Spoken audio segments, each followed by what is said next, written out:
Hi, I'm looking for Tanner. This is. How you doing? I'm good. It's Biff. All the way from where? Paris? Yeah, I'm in France.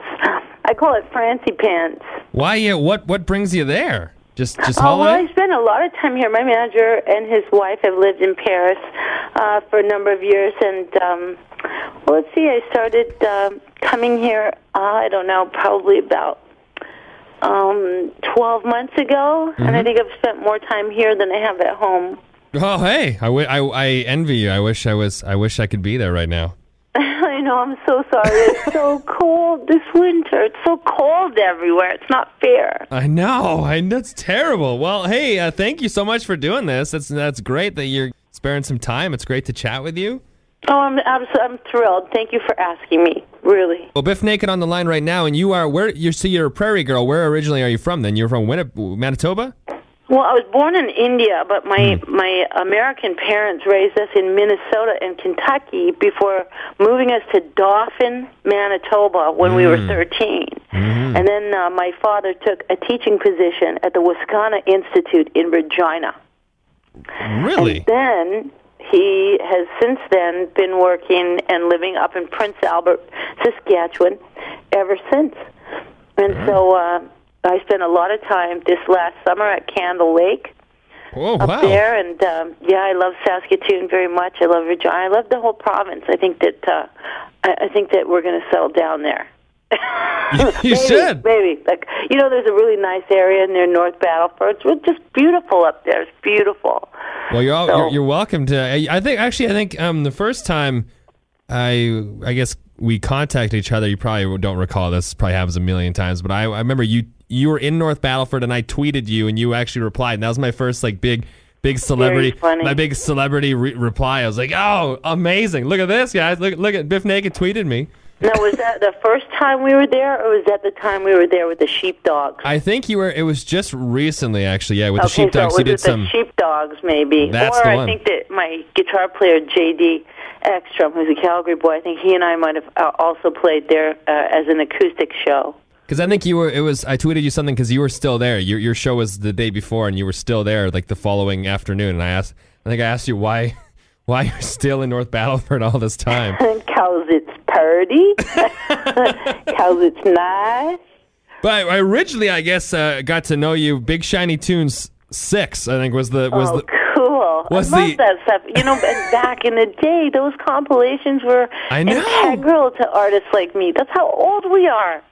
It's not the same anymore. Like, you go back, it's so cool how those albums just captured like a complete a time, Yeah, it's very, very fun. It's very fun. I feel really lucky to have been able to kind of grow up in the business in a way and go through my whole adult life seeing it all evolve and change. Like, when we started touring, in fact, the first time I remember ever playing up in Saskatoon, we didn't have cell phones or anything. I had to do all my press from a payphone at a gas station. We'd have to time our drive so that I could get to the gas station payphones.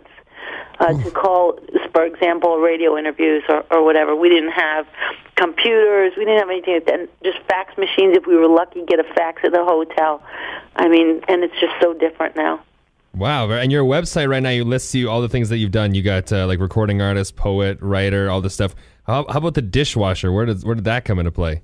I love washing dishes. I will come to your house or your mom's house or any hospital or hospice and wash dishes for free. If I have time, that is like the most favorite thing that I can do in the world, besides chopping vegetables.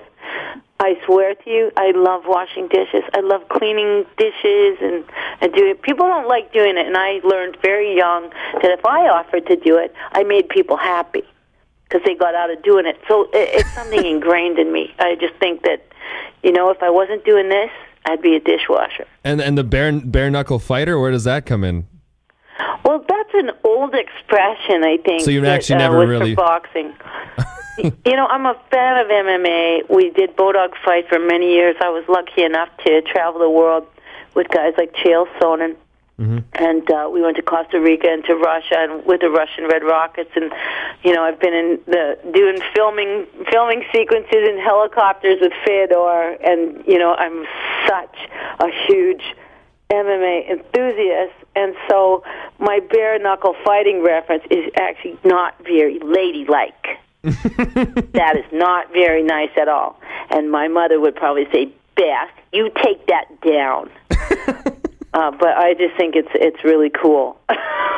That's how immature I am, actually. I just think it's cool. Yeah, and besides all that stuff, all the highlights through your career, you've played so many shows, and so many, like the Tonight Show and Buffy the Vampire Slayer. You were on that, playing yourself. Any big highlights that you look back? Which one stands out the most for you? You know what? Every single thing has been a highlight. The fact that I ever got one song on the radio in my whole life was the biggest thrill of my lifetime. I think it was My Whole Life was the track, and I heard it in 1995. Oh, hold on. I've got a 4-year-old girl here. I know, but it's gone, honey. This is my goddaughter, Valentina, who just came on the phone with us. And she wants more popcorn, because right now her 2 older sisters are at ballet, and I'm talking to you. Oh, right on. Yes. Sorry about that. That's fine. No, that's good. But yeah, no, I've been really lucky. The first song I ever heard of mine that got on the radio was called My Whole Life, and it was, I think it probably was 1995 or 1994, and it was just featured somewhere, and I heard it in my car, and I was speechless, like just speechless. Couldn't believe it. Could not believe it. Wow, that's so cool. That's incredible. Yeah, and I've never gotten over it. I mean, that was like, I could have died happy. I really could have. I just thought, man, I've arrived. And everything after that was really gravy. You know, really it was. And you've really worked at the music thing this entire time now. You've got some new stuff out now. You got the new single, I guess, that's coming up called The Only One. What's it? Yeah. How does it feel to have your music back on the? Not that it really never went away, but like newer songs back on the radio must be a really good feeling. Oh, it's a thrill. It's like so exciting. It really is so exciting, I have to say. We've been lucky to have songs that kind of went into recurrence, and that was fantastic. But to have this song particularly, because I worked with Ryan. Sorry, Valentina is very excited because I worked with Ryan Stewart, who I love writing with. We wrote 2 songs for this record, and we're still writing together. And I mean, he's just a genius when it comes to remixes and stuff, and the way he hears the melody is so different than anyone I know. It's amazing. It's amazing to work with him. So to have a Biff and Ryan song is pretty cool. Now, you're very active on social media, always on Twitter. Now, how has that changed your music, considering, when you started, this wasn't really a thing? Yes, but you can't really put out new music without having it instantly downloaded or posted on the Internet. So it kind of limits an artist from time to time. It removes the element of surprise that we used to be able to have to put out new music. Now you can't even play your demo. Because someone will upload it. Also, it removes the ability to make a living. Yes, yep. And so that's very different. I mean, if you're kind of like a hippie, punk-like mentality like myself, it's not going to be all that detrimental, but for a lot of people, it's really caused them a lot of frustration. It's a very different industry now, hey? It's changed quite a bit in the last little while. Oh, it's night and day to what it used to be. It's not a revenue source. And I've always wanted to know this too, with the idea of phones and cameras and whatnot. Do you find on stage performing there's a lot more stress there? That years ago, before all that was around, you messed up, you fell off the stage, and people just told each other about it. They're like, "Oh, did you hear last night? Biff Naked tripped and fell," and now it's like it's everywhere. Well, the thing that really changed for me is the first tour that I did when I finished my chemotherapy treatment. My hair was short. And if you've known anyone who's ever gone through breast cancer, chemo, generally we tend to gain a lot of weight just from the treatment itself, from the steroids, from all manner of things. And I wasn't this emaciated little jumping bean with long hair. The first tour back, I had I looked like Astro Boy from my chemo haircut, and I felt really embarrassed. I felt self-conscious. I knew everybody knew I had cancer. It was a really embarrassing feeling. I think that's true for a lot of patients. So I went from being Bif Naked to being, I felt like I was reduced to being this patient who was faking it as Bif Naked on stage. And suddenly, there was a sea of iPhones. I didn't see one face. It was just all iPhones filming every note, every word. And it was just so defeating for me. I was so ashamed and so embarrassed. And so, I mean, it was just such a crazy way to come back from being sick. And I swore I'd never tour again. It was so upsetting for me, and I felt really, well, I don't know, I guess, self-conscious. But, eventually I got over it, I guess, and I just kind of, finally, little by little, gained my self-confidence back, and just started just talking about it more, and not being embarrassed and saying, this is what I feel like, and this is this.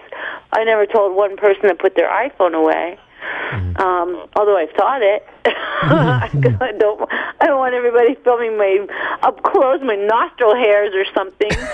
but that's life, That's how it goes. Wow, I've once heard somebody say that people are so afraid to forget things now. They don't take the time to actually live it. That's very true. That's very true. It's kind of a weird thing that we all do as people now. But it's just a different era, and there's something really beautiful about being able to capture and share things in life. It's never been available to us before. So it's also the way we get news now, and breaking news, and people have. There's just everything's transparent. It's amazing. Well, Bif, thank you so much for the time. I don't want to keep you any longer. It's been great. Do you want to quickly plug where we can get your new music, or maybe your Twitter as well? Get some more people following you? Oh, that would be so fun. This song is called The Only One, and it's basically, I think that we wrote the ultimate love song, and plus the reference to the February sun in the chorus really does make it a very good choice for Valentine's Day. But, of course, you can follow Ryan Stewart on Twitter, RyanStewart with the underscore at the end, and me, I'm at Bif Naked on Twitter, and we can't wait to come through and hopefully perform it for you live. Very cool. All right. Well, thank you so much. That was amazing to talk to you. I'm somebody that I've grown up with your music, and I remember the first time seeing your video and everything too. It's kind of surreal now to actually have you on the other line. So. Oh, that's awesome. I really appreciate it. This is great. So thank you for asking me.